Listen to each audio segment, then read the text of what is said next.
I think it's day 9 or 8 on Seroquel, and I'm at the park, as you can see.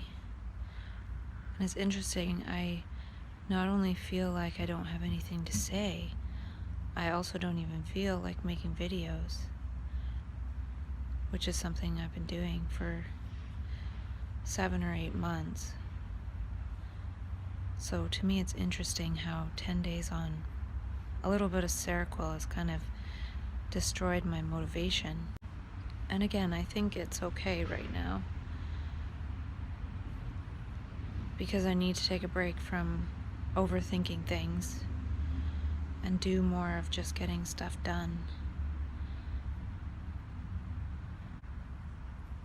So today, so far, I was organizing my kitchen and taking out some of the items that I wouldn't want someone else using.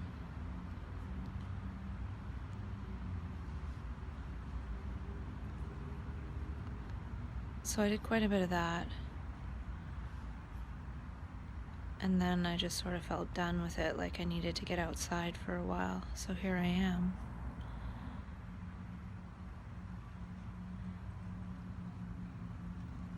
I am starting to feel excited about California since yesterday.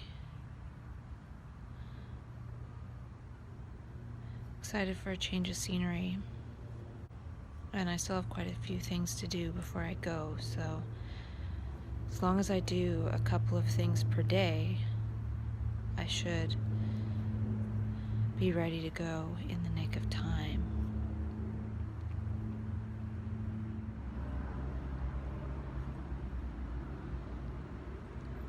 I have to decide how I'm going to get there. I have to get insurance and all that stuff.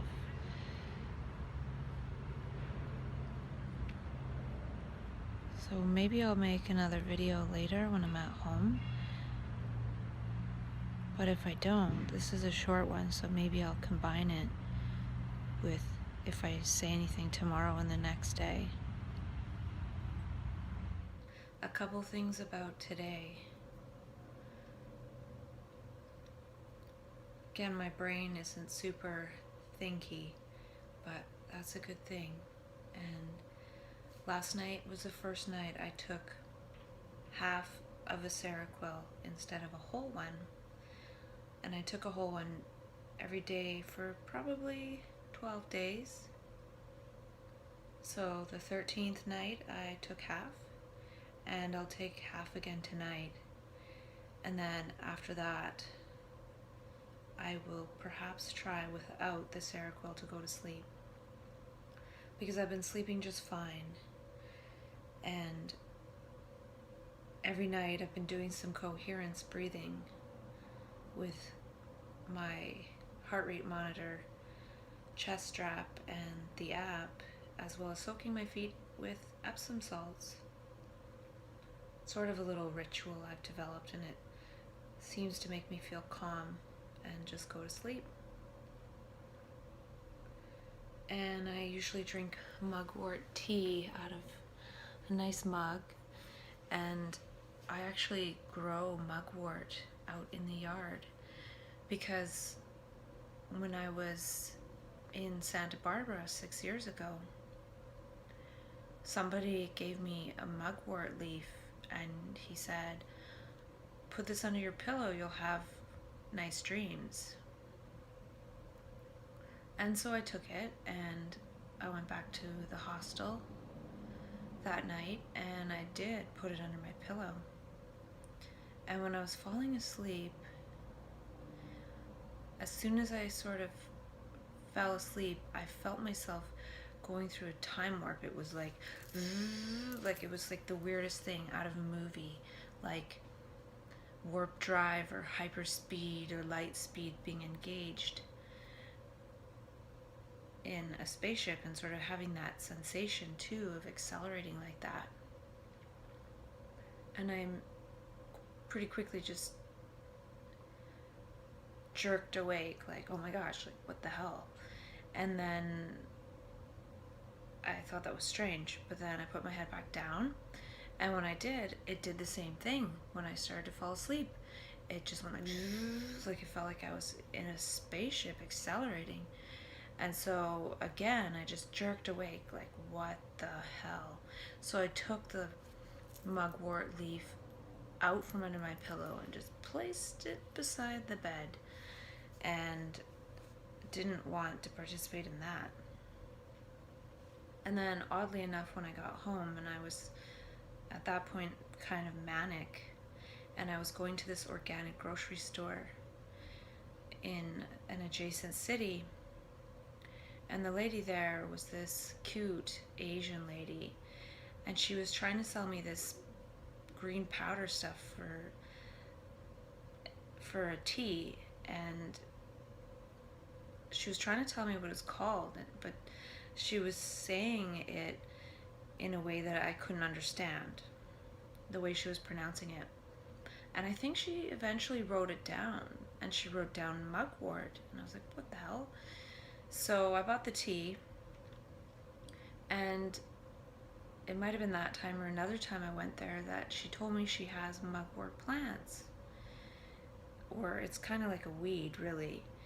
And she said that she would give me some if I called her on her cell phone. So I did, and she did end up giving me the plants, and I planted it in a bunch of different locations around the property. And it's kind of funny because this one place I planted it between the two houses, there's like a row of mugwort, like 2 feet wide by 15 feet long. Right now it's all dead and dried up because it's winter time, but it comes back every year. And then I planted it behind the house, this big long same thing of mugwort, and then all in the front yard. It kind of takes over. But last year, I think it was, I harvested a bunch of it and dried it and kept it for tea. And so, long story short, I have my own mugwort tea. And when I move, I should be sure to take some mugwort with me. So, mugwort tea, mugwort story, taking half a Seroquel. I also, in the mail, got my medical ID. So I put PTSD and bipolar 1. I don't know if you can see that.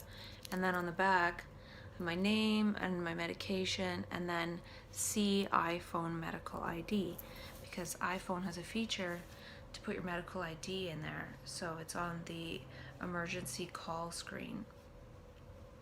So I have more information in my iPhone medical ID. I talk about my advance directive, my representation agreement, where those are on my phone in case I forget.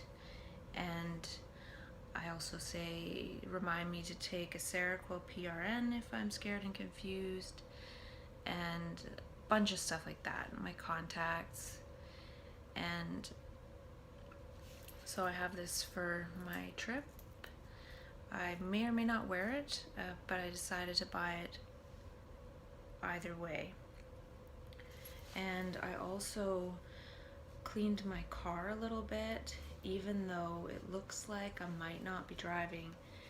My car's really old, and so I actually today booked a train ticket, because I've taken the train there twice before. Very long trip, 30 plus hours, but I find it quite nice and relaxing.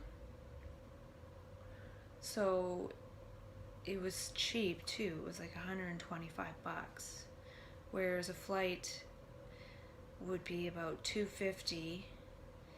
And the train, the benefit of the train is that I can cancel less a 20% fee, whereas if I book a plane ticket, I can't change it.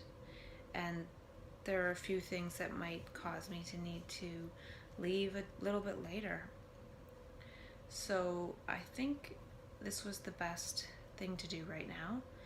I feel good about that, and I can always cancel it and fly if I want, or if I end up getting a new car or something, which is pretty unlikely, then I can always decide to drive.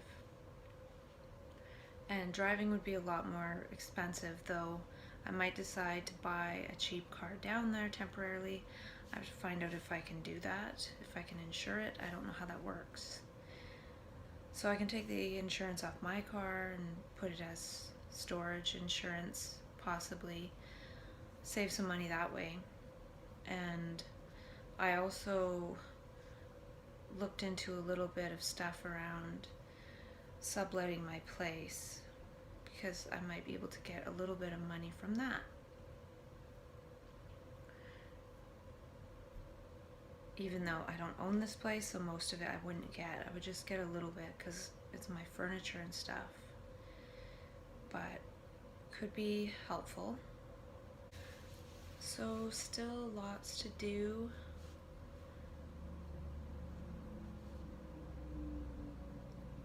Still lots to think about.